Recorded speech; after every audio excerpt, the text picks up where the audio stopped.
Assalamualaikum warahmatullahi wabarakatuh.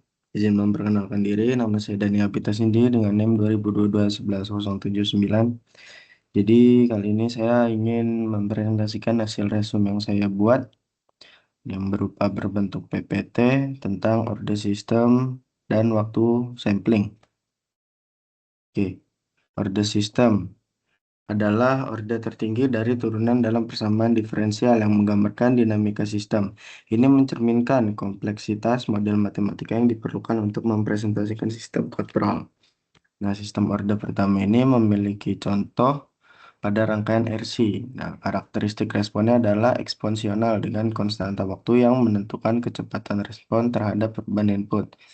Sedangkan pada sistem orde kedua, ada adalah sistem massa pegas atau peredam. Responnya dapat berupa osilasi teredam tergantung pada damping ratio dan frekuensi naturalnya.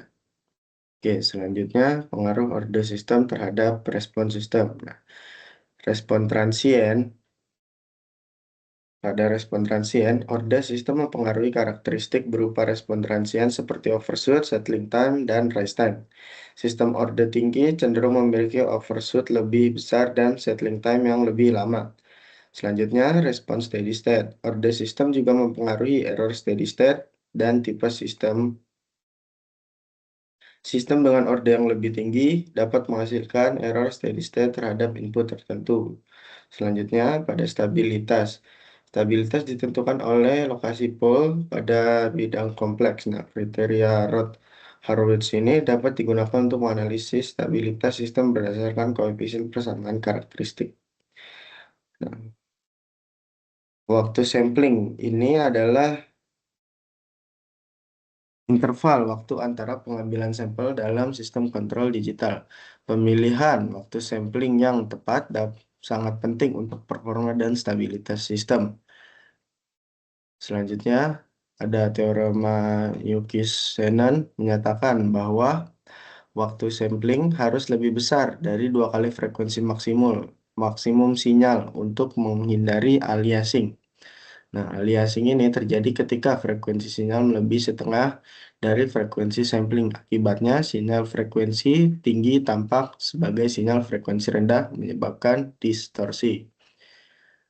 Penempatan waktu sampling yang optimal. Nah, dinamika sistem seperti konstanta, waktu dan frekuensi natural mempengaruhi pemilihan waktu sampling.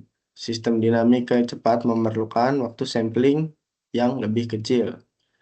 Selanjutnya, batas komputansi. Batas komputansi seperti kecepatan prosesor dan memori membatasi seberapa kecil waktu sampling dapat dipilih.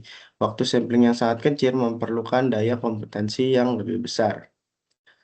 Selanjutnya, noise. Noise dalam si- sinyal dapat mempengaruhi pemilihan waktu sampling. Waktu sampling yang terlalu kecil dapat memperkuat noise frekuensi tinggi. Efek waktu sampling pada stabilitas sistem. Pada transformasi Z digunakan untuk menganalisa kestabilan sistem kontrol digital. Transformasi ini menetapkan S-domain ke Z-domain.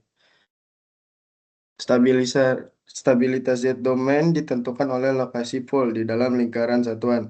Jika pole berada di luar lingkaran satuan, sistem tidak stabil. Pengaruh waktu sampling mempengaruhi lokasi pole dalam Z-domain. Waktu sampling yang buruk dapat menyebabkan pole bergerak keluar lingkaran satuan menyebabkan ketidakstabilan. Studi kasus penerapan dalam sistem kontrol industri.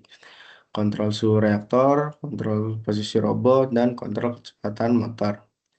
Nah, analisis order sistem pada kontrol suhu dan penetapan waktu sampling pada sistem kontrol suhu reaktor kimia, pertimbangkan dinamika, thermal, dan batasan sensor. Selanjutnya, analisis order system dan penempatan TS pada sistem kontrol posisi robot industri, pertimbangan kinetik dan dinamika robot.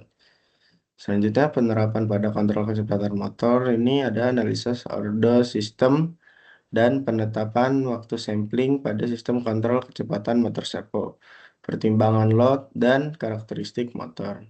Kesimpulan yang dapat diambil order system dan waktu sampling adalah faktor yang penting dalam desain sistem kontrol. Pemilihan waktu sampling yang tetap memerlukan pertimbangan dinamika sistem, batas kompetensi, dan noise. Cukup sekian untuk resume yang dapat saya presentasikan. Kurang lebihnya mohon maaf. Wassalamualaikum warahmatullahi wabarakatuh.